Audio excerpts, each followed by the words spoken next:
پاکستانیوں ذرائع سے معلوم ہو رہا ہے کہ 28ویں ترمیم کے ذریعے 12 نئے صوبوں کے قیام کی تیاریاں ہو رہی ہیں، جس میں صوبہ ہزارہ بھی شامل ہے۔ اس سے سالانہ اربوں روپے کی بچت بھی ہوگی۔ تمام ڈویژن سے وفاقی اسٹیٹس کا قیام عمل میں آئے گا۔ ہر ڈویژن کی ایک اسٹیٹ عمل میں لائی جائے گی۔ لفظ صوبائی صوبائیت کا تصور ختم ہوگا۔ 38 فیڈرل اسٹیٹس کے گورنر لوکل گورنمنٹ کے نظام سے اسٹیٹس کو چلائیں گے۔ فیڈرل گورنر جو صدر مملکت کو جواب دہ ہوں گے۔ ہر اسٹیٹ گورنر اپنے متعلقہ اضلاع کی پولیس ڈی سی کا سربراہ ہوگا۔ ہر تحصیل سے ایک ممبر قومی اسمبلی کا انتخاب کیا جائے گا، پر ہر ضلع سے ایک سینیٹر کا انتخاب عمل میں لایا جائے گا۔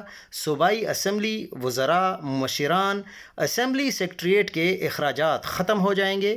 تمام اسٹیٹس کو فیڈرل گورنمنٹ سے براہ راست سالانہ فنڈز منتقل ہوں گے۔ پاکستان کو اس طرح سالانہ سینکڑوں ارب کی بچت کے ساتھ عوام کو بہتر سہولیات میسر آ سکیں گی۔